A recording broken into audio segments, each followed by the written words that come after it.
patiently waiting. Okay, so nobody's getting the truth from the mainstream media, folks. It's well past time to open your eyes, your ears, and your mind. Do your own research because something isn't right here. And if you can't see that, you are not paying attention, folks.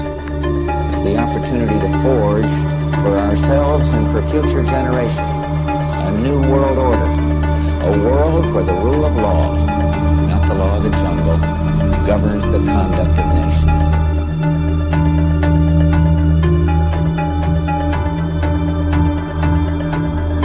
So let's look at each one of these and see how we can get this down to zero. Probably one of these numbers is going to have to get pretty near to zero. Now that's back from high school algebra, but let's take a look. First, we've got population. The world today has 6.8 billion people. That's headed up to about 9 billion. Now, if we do a really great job on new vaccines, healthcare, reproductive health services, we could lower that by perhaps 10 or 15%. The important message that we need Australians to get vaccinated as quickly as possible. In line with that, I do encourage all Australians to please go and book your vaccinations as soon as you can if you haven't already done so.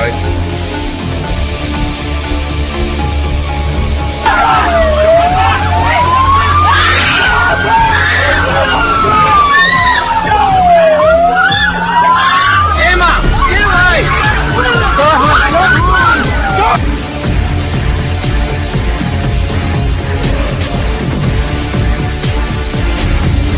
When we are successful, and we will be, we have a real chance at this new world order, an order in which a credible United Nations can use its peacekeeping role to fulfill the promise and vision of the UN's founders.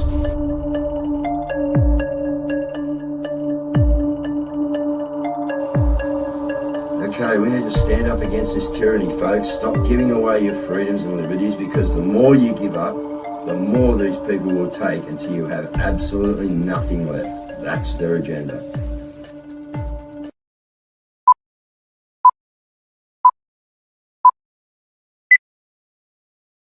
All right, good evening, folks. How are we? Thank you for the Friday night reprieve, guys.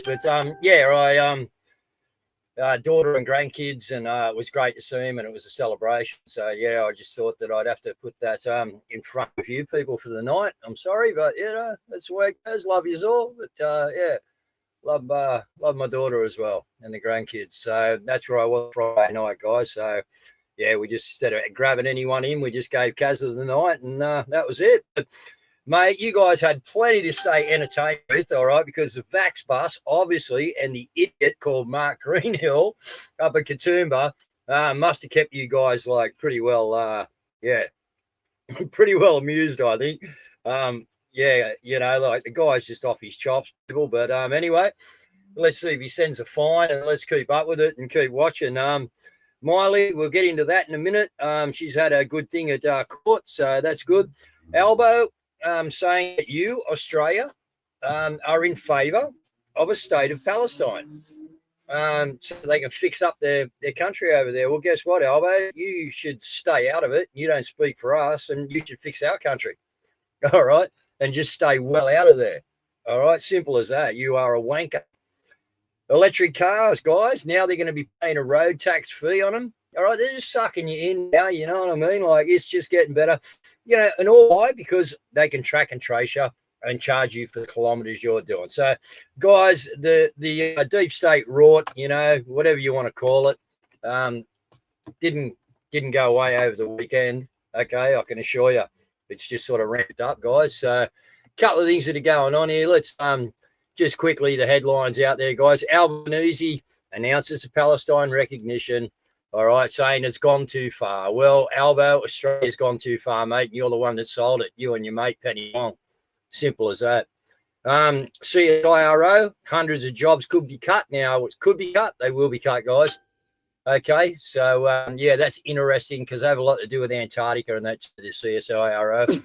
If you get down to the wharf down there in Hobart, Constitution Wharf, I think it is.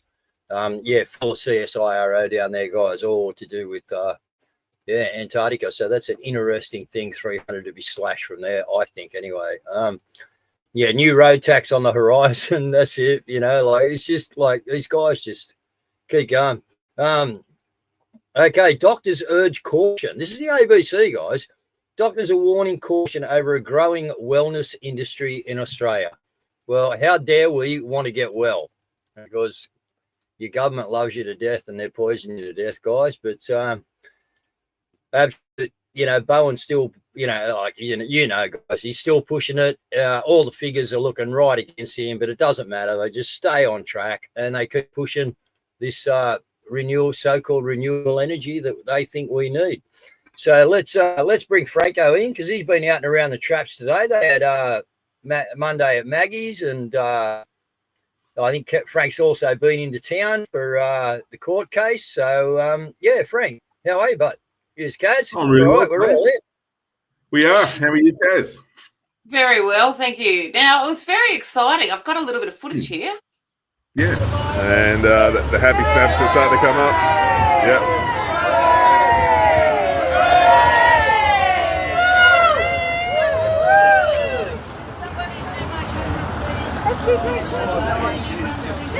Great turnout, Franco. Now. Is that on your machine? You make it a bit louder? Yeah, absolutely. Hip hip. Hooray! Hip hip. Hooray! Hip hip. Hooray! And to the rest of them, you know what? We deserve too much. So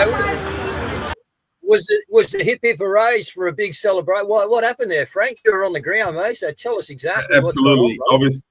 Obviously we got there in the morning, and they were playing silly buggers because, as you can see, there was a pretty sizable crowd. Now, they usually take you into these really tiny, small rooms, right? The People's Court, mind you. So as it turned out, when we first got there, they were getting a bit aggressive by saying, "No, we're going to shut the doors. This is as many people as we can fit in, and basically you can all bugger off," right? So the sheriffs came in, and I basically stood in front of the sheriffs. I said, "No, mate, you go and tell the court now that we're not going anywhere. You're going to make sure that these doors are kept open, and I'll make sure that the crowd's well behaved." So the sheriff goes in, talks to the judge, and he agrees. He allows the door to stay open. And I'll tell you now, cool. and credit to that entire crowd, right? Credit to that entire crowd. They stuck to their guns and were really well, well-mannered and all the rest of it. Now, the other thing is now Miley Trin pretty much in the end she self-represented herself, right? Because they were trying everything to stall her and do all the stuff that they were trying to do, right? Anyway, she contained herself really well. Obviously, the other mob, the only alias they've got is this John Smith, right?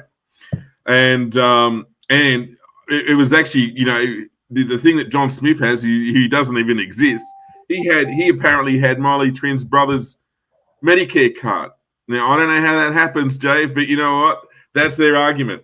The so-called John Smith was the person that dobbed her in, supposedly, right? Anyway, all that aside, she stood really tall. She told her story. She shared a bit of a background as well from the fact that she was a refugee from Cambodia. This woman, credit to her. I mean, she worked in the sweatshops, did as much as she possibly can, and her dream was to become a doctor. And we've got these arseholes now trying to destroy her. But guess what? She stood so tall today, mate, and the crowd was fantastic. And the reason why we were celebrating was it was our victory. Now, they were supposed to deliberate today, but now guess what, mate? That's not going to happen until December, and who knows? It'll probably go into the new year as well. So, you go on, Cass? Yeah. She looks victorious here. She does. Yeah. Miley's just coming out of court. Tony's going to take a video. How are you feeling, Miley? Did you wipe the floor with him completely? You did so well. You did really, really well, Miley. Thank you. And there was no way they're going to wriggle out of that. I can't see how they'll fix that one. Thank you. But and at the end of the year, they're going to have the grace to tell you what they think. Rosemary. That's Rosie, yeah. Rosie goes on to say that she's really, she was really happy about the amount of people that turned up to support her. That's what we do as Australians. It doesn't matter what colour you are, doesn't matter what walk of life you are. Once you're ours, you're ours, and we will, always have your back. Doesn't matter who you are. And you know what? And that's when we were celebrating. That's what we were celebrating. Believe it or not, Caz. Was that moment of solidarity where Aussies actually, for the first time, start standing up for one another. And that was a classic case of it today, actually. It was fantastic. Yeah. Unreal. No, it was brilliant. Right. Do you know, we got so much stuff from around the trap. So can I just kick it off? I just wanted to share Charles's, though, because he was in front of NCAT this morning. Yeah. Something, I don't know, New South Consumer Administration or something. But I'm here on behalf of the suspended GP, Mai Lee Trin, who's on level 7, and quite a lot of our supporters from the group, or the gathering I should say, Mondays at Maggie's. Now, very soon, in about half an hour, we will commence voicing our disapproval to New South Wales Governor Margaret Beazley about the state of New South Wales at her government house, which is just down the road from here on Macquarie Street. But I'm outside of 86 Goulburn Street, and many of our group, there are many people upstairs on level 7 right now. So for those people who are headed to New South Wales Government House, you might find that a few of us are a little bit late today. Filming inside the cab? I didn't put it inside. Were you walking past that way? I just was walking like this. Apparently I'm not allowed to even walk past. According to and he said, don't be a smarty. This man, don't be a smarty, he said. Don't be a smarty. Oh man, he's gold, man. He's just funny. Oh man, he keeps me in stitches. That boy, he's funny boy. He's unreal. Yeah. So the sheriff's problem was, Frank. The sheriff's problem was. Who fucking knows, Dave? Honestly, he was literally just walking around, walking past. The camera was on himself. That was it. You know what I mean? Like. Oh, too funny. Oh, as you say, Mark Greenhill can tell the buses are not allowed in Katoomba, mate, and there's a fine on the road. Well, like these can we just cover that in? Look, honestly, that was hilarious. That was hilarious over the weekend. So and well done to the Vax bus. I followed all the way. I shared all absolutely, the stuff. So the Blue Mountains Mayor says the fine is in the bail and he will use it to fund and promote vaccines. So they were banned from going to Katoomba, right? Here they are. The bus is parked right in front of the council. Have a look at this one. Brilliant. I love it. Yeah.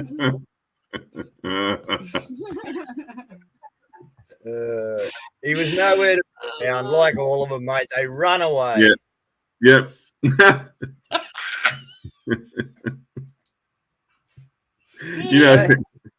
actually told everyone, you know what, we should get a train load of people and head up to Katoomba, mate. Oh, it's true. It's true. Now I just have to thank the person who got that, who was that footage.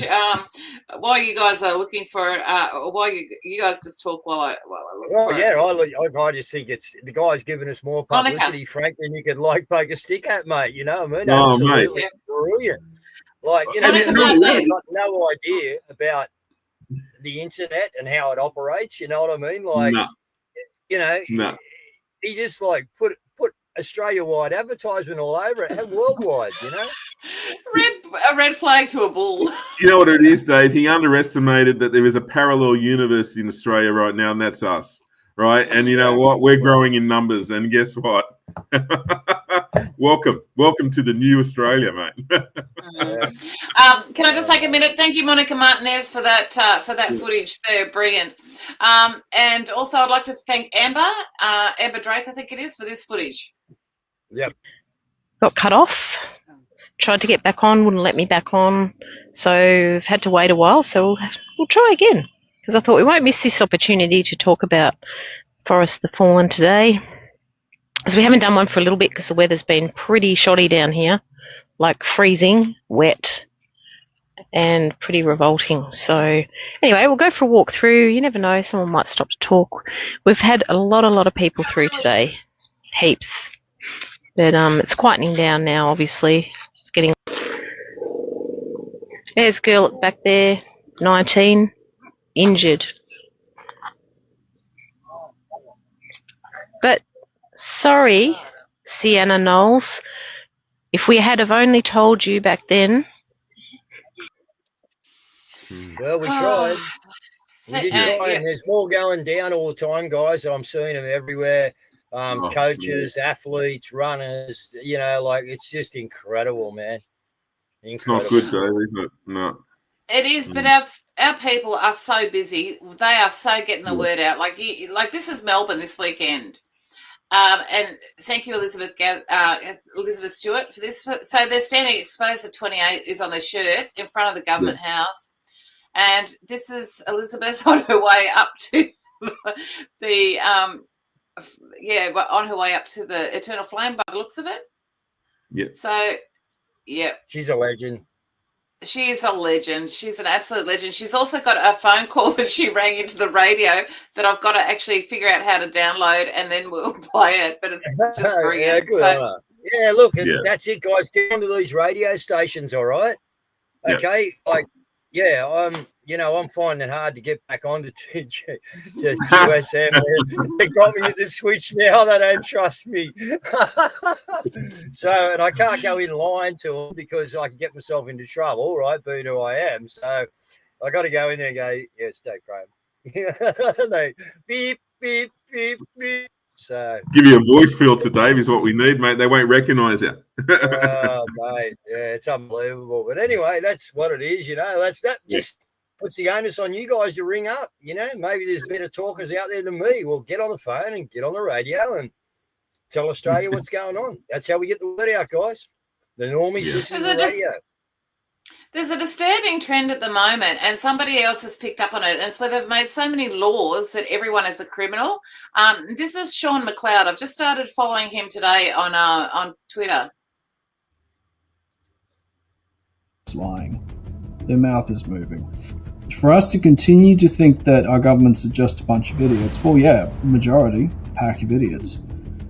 But there are a few ones up at the top who just control. And they know exactly what they're doing. The government just clamps and clamps and clamps, but it's like water running through your fingers. The more they lock down, the more it's going to go slip through. And anyone with tech skills is going to just say, hold my beer, I will defeat your system. You're a normal, decent human being and just a normal citizen of a country, but if the law is going to go out of control, well, then it's going to create criminals out of everyone because everyone's just going to go, well, this is ridiculous. I'm just going to do it this way. Anyone now who owes more than $3 million in their annuation account knows how to move that money out of this country. The really rich people, the super rich people in this country, will move their money overseas. And the government won't be able to touch it at all. They won't be able to tax it. They won't be able to stop them. In fact, they've probably already done it just from hearing that this is coming into place. And the law becomes tyranny, disobedience becomes duty. Tyranny, we've been telling you for 5 years, tyranny was coming. The tyranny was here 5 years ago when I started, probably, doing these podcasts, guys. But yeah, we just didn't know how well orchestrated and indoctrinated it was into our system already. Way back then, guys, 5 years ago, they had everything in place for as it come on, mate. It was just manipulate the law, pass a new bill, manipulate the law, pass a new bill. And when do you do it? At midnight. And what do you do it on? Big days when people are distracted doing something else, They're unreal, mate.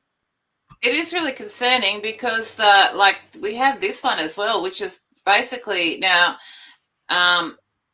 so the situation here is, hang on, it didn't come in. All right, so this is by Mirage News. Now, what's actually happened is West Australian woman is scheduled to appear in Bunbury Magistrates Court today, the 11th of August, charged with alleged online harassment of 2 federal parliamentarians. The AFP charged the woman 51 after an investigation into the alleged harassment made via email, social media and online submission form to the electoral offices of the federal parliamentarians. She's charged with harassment for contacting her parliamentarian, and I'm probably sure that I could imagine what she said. It doesn't matter what she says as long as it's not a threat, okay? Or too severe allegation. I mean, it doesn't matter what she says. We have a right to complain to these people. They just don't want to hear it. Why? Because they're guilty and they know it and they can't have it exposed. But thank you for that. Because now, do we know which politicians they work as? Because I reckon the people have got itchy fingers on the old email at the moment, and they probably like to know who those two politicians were. Not as yet, but the AFP officer was Shona Davies, so we can actually email her and tell her that we find this disgraceful. And I mean, at the end of the day, though, too, Caz, I mean, they're public bloody servants, for Christ's sake. It's called serving the public. It's not, it's not self-serve interest. You know what I mean? Like, it's self-serve paychecks, Frank. That's what it is, mate. Supplied by the public. Yeah.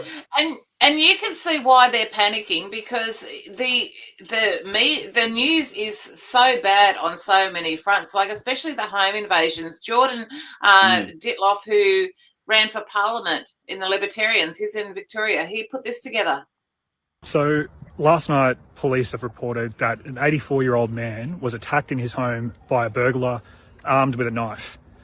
The old man fought the intruder off for long enough for his son, who lived next door, to come and basically wrestle the guy to the ground, taking multiple stab wounds himself, before police finally arrived. My parents live on a rural property, half an hour from the nearest town, and at least 15 minutes from the nearest police station from a standing start. I want to know that my parents are going to have the means to defend themselves if someone tries to rob them or break into the property. Last night's events, while I take no pleasure in being right, are absolute proof that the laws need to change, and we need to be making sure that our most vulnerable citizens can protect themselves and not have to rely on the police being there. Second Amendment. Yeah. Arm them. Yeah. Arm them. Give us back our guns. Yep. There's something I'll see if I can find. I saw it on the mainstream, guys, today when I was having a little peekaboo, but it's about there's a thing going down where it's kick a door in. You know what I mean? And like a heap of them, from what I can work out, they'll run up, bundles of them, and just try and kick a door in. If it comes in a time, from what I can work out, they'll go in and raid it. If it doesn't, they'll keep running. You know what I mean? Go to the next door. Like, that's what I saw of it. I didn't pick up much of it. It was just sort of, anyway, it's that was on the mainstream again. But look, don't forget, all this is to put the fear of God into you, people.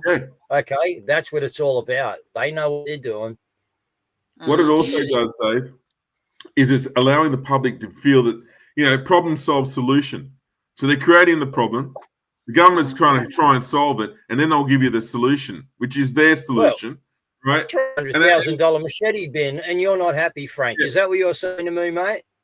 Mate, absolutely. I want my garden shears nicely sharpened up, right? That's Look, you've got at least the people are getting outraged. There was a lot of outrage. This is on the Gold Coast, and the locals have slammed this councillor as he's dobbing a homeless person. Like that's where we're at the moment, and you can see why people are getting so upset, because it's like Dave said that when they had the homeless up there, the other Dave, up where you were, didn't want to move into the place. Okay, so Adelaide's worst housing trust block, almost 200 police call-outs in 7 months. Okay, so because they cram these people into these housing block units, they're extremely dangerous in some circumstances. But that's dysfunction junction. If you put the most dysfunctional people in one little setting, what are you going to get? More dysfunction. Yep. Exactly. Dave, what did you want to say? Because I've forgotten now because we've gone to there. It was to do with that last clip. But anyway, yeah. Okay. No, well, when you remember to say it. But but like we've got basically rebuilding of Gaza while our people are homeless, okay? Yeah. And then you've also got this is just outrageous. So you've got Victorian Indian immigrants groups in Victoria get 2.4 million grants to build new community centres. Like, this is on top of the grants that we've discovered, and I need to get some more Freedom of Information Act requests in. The grants that are funding immigrants to come in and buy businesses, Australian businesses, where they don't get funded. They're getting We taxed. can't get anything. We cannot get anything. Okay, that's just the way it is, guys. It's all designed against us, all the little laws and that, all in the name of equal opportunity and diversity for the world market. Yeah, really? Really, Albo and Penny Wong? Yeah. And then you can see that people are really angry about it as well, because now I don't know who put this one together. It's on the handle Walsingham RN Lilydale, and it's about the English tests. Vote harvesting, pure and simple, and there is no other way. Why would you lower the English proficiency in visa holders other than purely to vote harvest? Now, you need to think about this. If I understand the figures right, and by lowering the scores, this means that to pass, it's only a 21 to 26% average pass rate. Now, when I went to school and university, that 21 to 26% score was not a pass. It was a fail, pure and simple. You've also then got to think about, well, what's the impact of this decision? How is this going to make an impact on here in Australia? Now, if you move to this country, we are an English-speaking nation. If you do not speak English, what does this mean? It means you will struggle to assimilate into our culture, and you will stick within your communities, and you will not integrate it. Correct. In addition to that, it's going to put pressure onto our schooling system and education system as well. Now, I've worked at a university. You think about people with work visa holders. If they can't speak English and they're teaching our students, whether it be primary, secondary or university sector, the education outcome of our kids as well is going to struggle. We've seen this. We know we have issues with our NAPLAN results and our literacy results in Australia as well. So there will be knock-on impacts from this, and it simply should not be happening. Finally. Oh, the problem is though, because they've flooded us with so many migrants. Like, what's going to happen is people are just basically going to go the other way and go, no, none. We don't need any, and that's not a healthy thing either. Like well, at the moment, that would be a healthy thing, Caz. Just put a stop on it all. A moratorium, yes, a moratorium until the housing crisis is over. Yes, I agree. So very interesting. All right, look, we've got a lot coming up. We've also got there's an Epic 7101 that I want to go into as well, but I've got to introduce the flyers first. So let's have a look at those.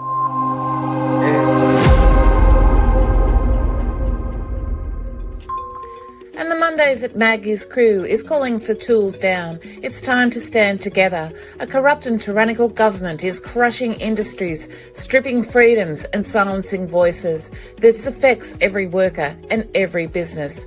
New South Wales under a corrupt government. Enough is enough. We won't stay silent and we demand action. So join us every Monday at the Governor's House in Sydney at 11 a.m. And on Mondays, don't forget Mondays at Maggie's, the Frank and Charles podcast. They will be hitting the streets this week. Mondays at Maggie's.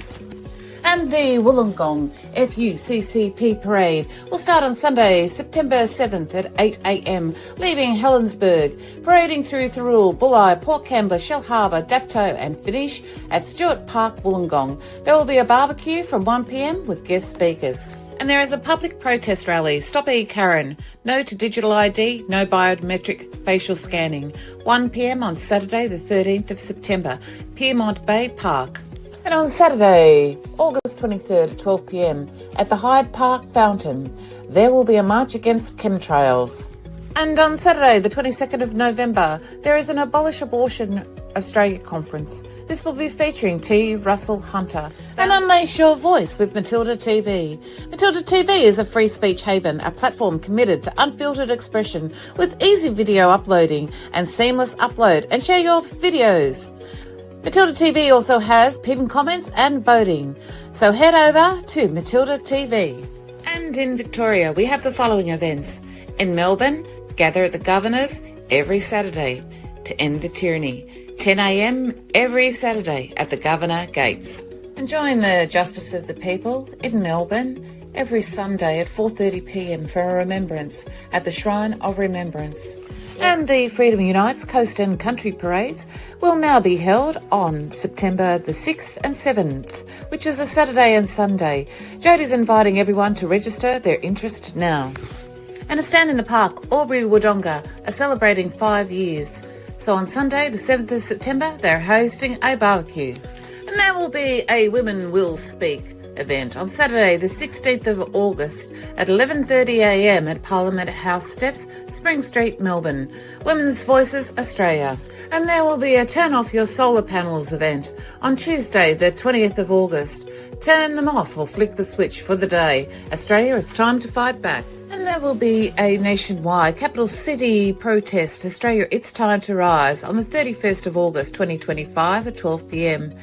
The event locations will be released on the 15th of August. This is about protecting our culture, our heritage and our way of life and wanting to put an end to mass immigration. Put Australia first. No foreign flags allowed. A daily prayer space is held on X at 3pm. So whatever you're facing, come along and we can lift you up in prayer. Every day, 3pm on X. Melissa 146233923.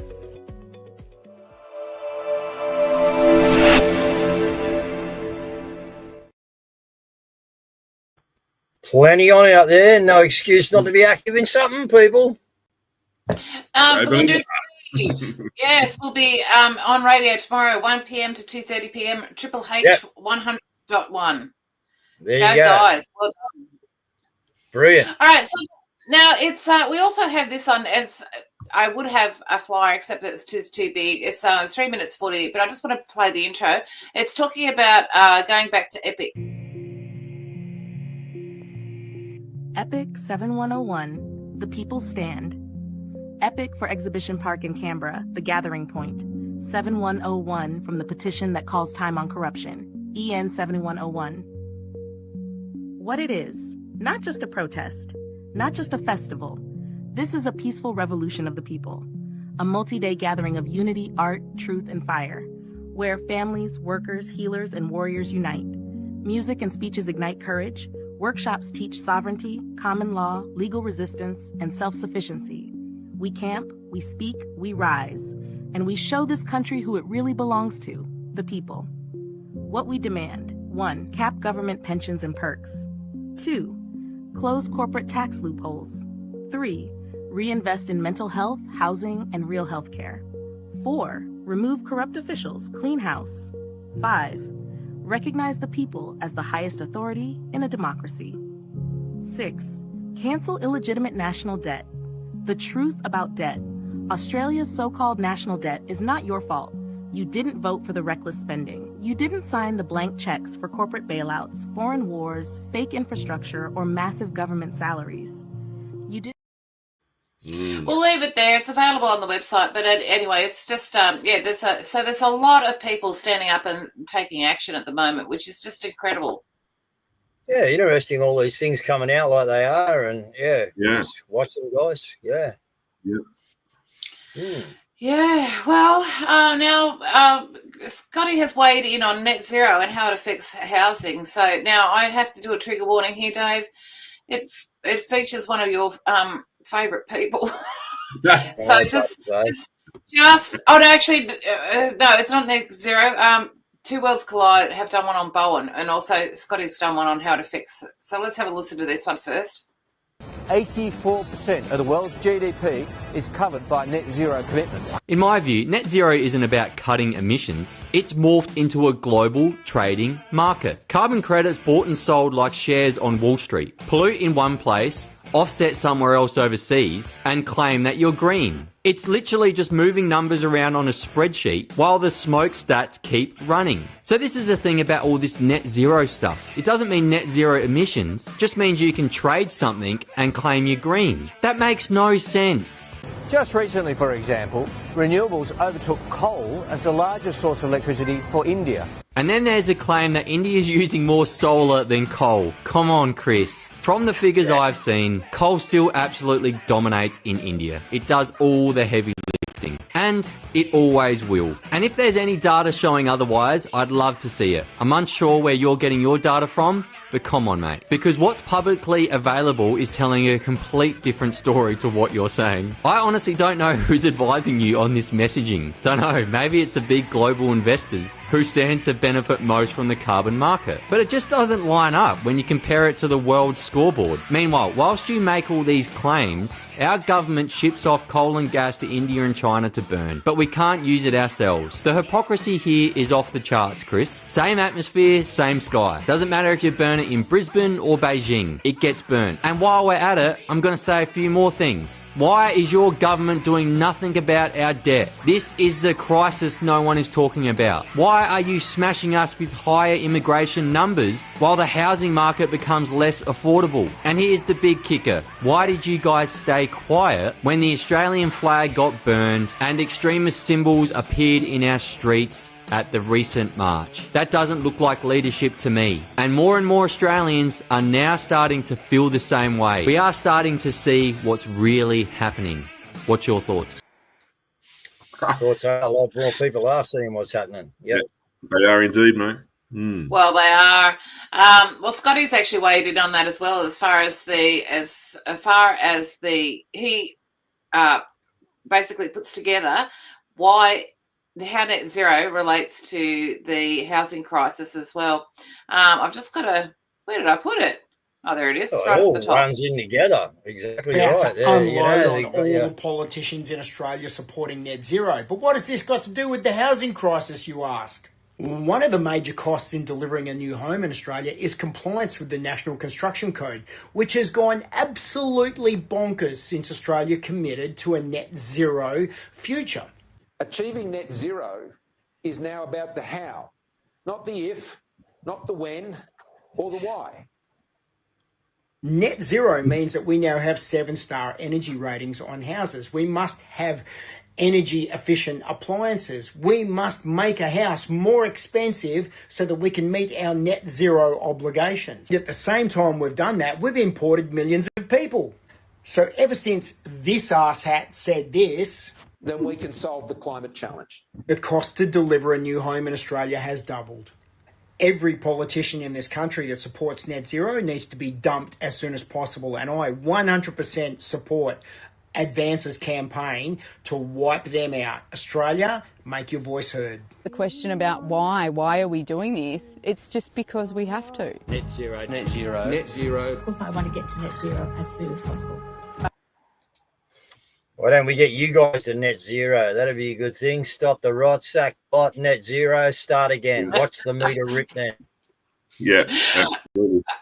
All right, now just before we wind up, I've got to play this because there's a lot of stuff that we've been seeing out of the UK, and somebody's told me on the weekend that they were speaking to somebody who has just arrived from the UK, and they're saying that everything that we're seeing is rubbish. Now, interestingly enough, I spoke to somebody else who's a friend who's brought up with regards to the technology, and he was saying that everything we've been seeing since 2017 was bots and AI, which is possible.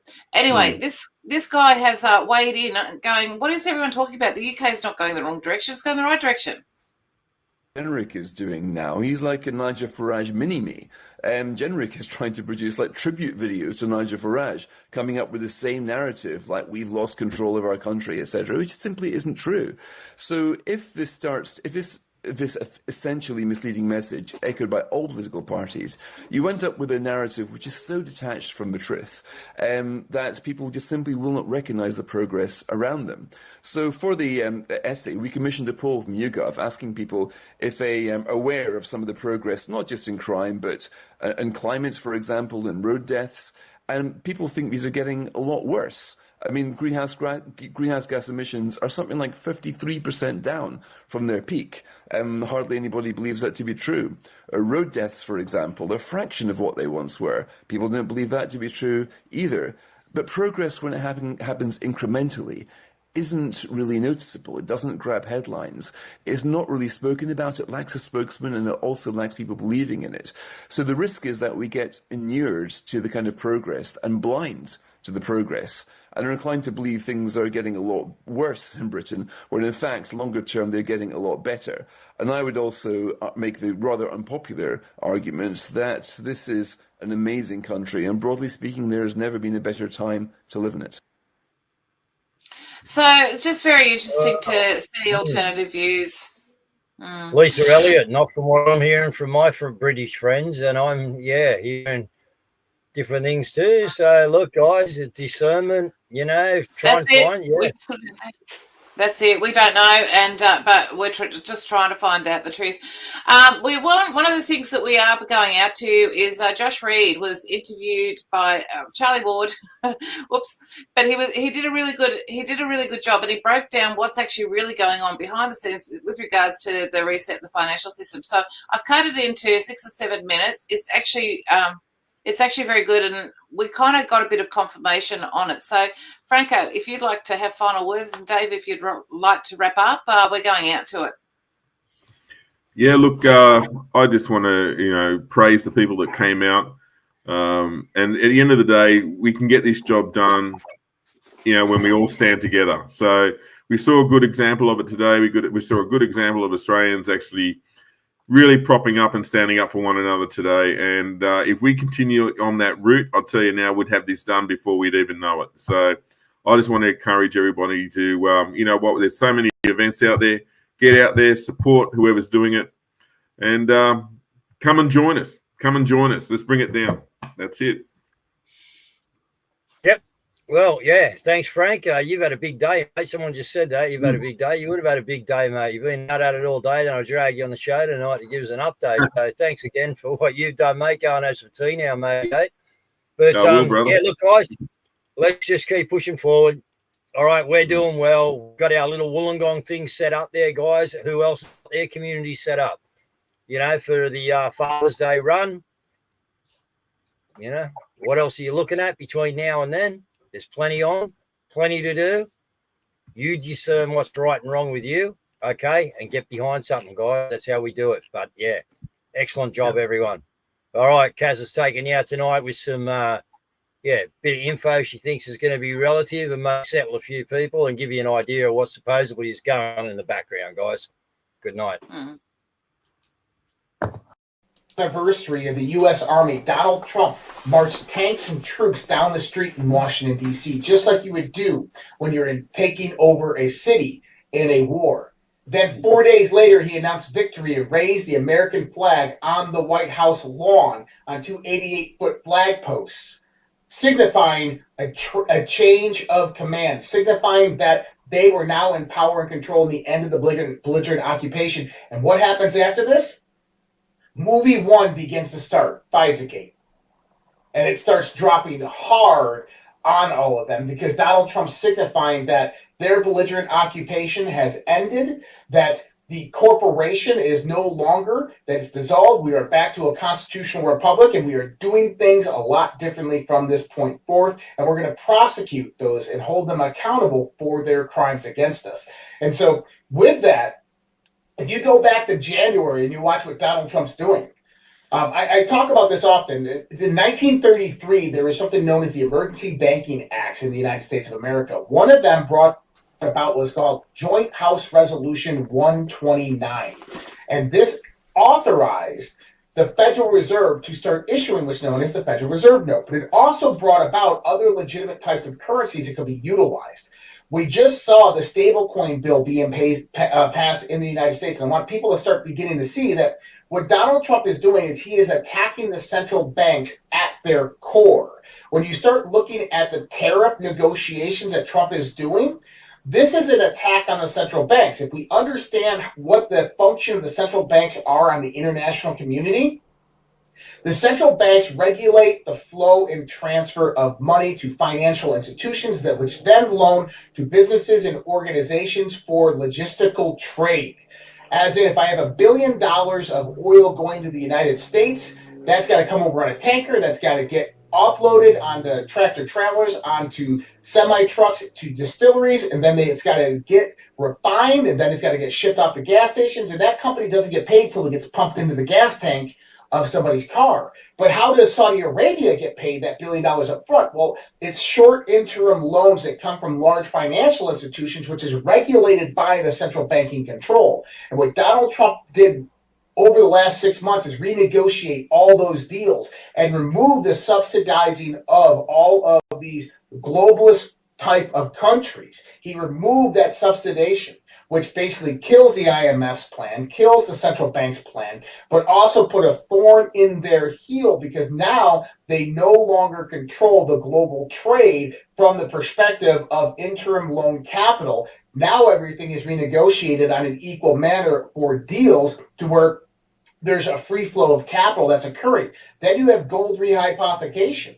Gold rehypothecation is happening in real time. This is why we're seeing the skyrocketing of gold prices right now. The United States is calling in all of their gold debts around the world. All that paper money is being ejected off the sheets, and the gold is being brought back into the vaults. At the same time, you have Donald Trump attacking the Federal Reserve in the United States of America. Chairman Powell is about to resign. You have probably Kathy Woods from ARK Invest that's going to come in, which is Donald Trump's 2016 pick for chairman of the Federal Reserve. She's going to come in only to dismantle it. The Federal Reserve is just got issued a full review of the Federal Reserve spending and budgetary concerns by Secretary of Treasury Bassett. They are going to completely dismantle the Federal Reserve System in the United States of America. We have a new currency that's rising up, which is going to be privatized stablecoins. And I know people kind of like, well, hold on, that's kind of scary. But when you understand that that's going to be backed by a 20, a 30, and a 50-year gold bond that's redeemable in gold in 50 years, and that in order to print legitimized money, these companies have to buy these 50-year gold bonds and Bitcoin bonds, which is going to fund the U.S. government. When we start understanding that Donald Trump has brought in $13.5 trillion of investment capital in just the last 6 months into the United States for technological innovation, and what that does to the GDP of this country, the GDP of this world over the next 5 to 10 years, we are looking at a massive economic boom with a parallel economic system that's rising up while the old corporate fiat system is beginning to decline and become dismantled. And this is what we've been saying, the quantum financial system that is coming into place, because it's going to be backed by quantum networks and quantum sensing technology, quantum computing. It's going to be artificially intelligent, autonomously ran, and it's going to be on a public digital ledger known as blockchain.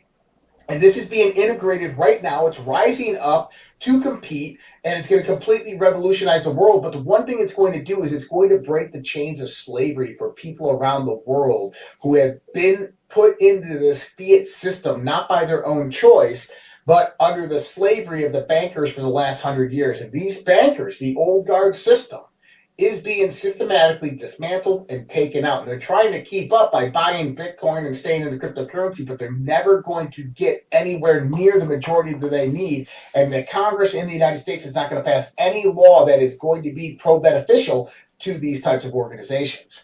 And so we are coming into a remarkable moment right now in the Trump presidency. We are seeing the end of the triangle of control, London, Vatican, and DC. That is done. It is decimated. It has already been severed in the context of the ties. Why do you think we have an American Pope? Then when we come into Washington, D.C., the corporation has been systematically dissolved. We're seeing congressmen, 10 different senators and congressmen no longer running for re-election or resigning at this moment. We have high-level people passing away and dying. I mean, you just had Epstein's old lawyer in Florida, which was one of his clients, just die. Oh, well, that's interesting. But what's happening? It's the Rommel trials occurring in the backdrop. Things are happening. If you're paying attention and you're watching, these actors are being taken out systematically and removed from the chessboard. Well, what we're seeing is the growth of a multipolar world come forth and into being. Xi Jinping just invited Donald Trump to China. I wonder what they're going to talk about. Well, China's implicated in a lot of the 2020 election fraud. China's implicated in a lot of the FISA-gate, colluding with the Obama administration and the Biden administration. Well, what does that do? That brings in the aspect that these now become military tribunals and not through the Department of Justice treason trials, but through military tribunals, because that's an act of war when you actively collude with a foreign adversary.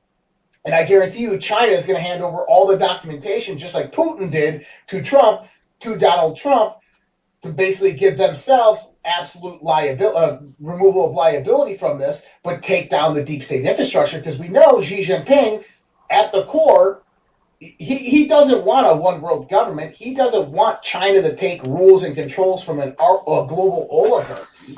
He'd rather stay in control and command of China himself, and therefore he's a nationalist.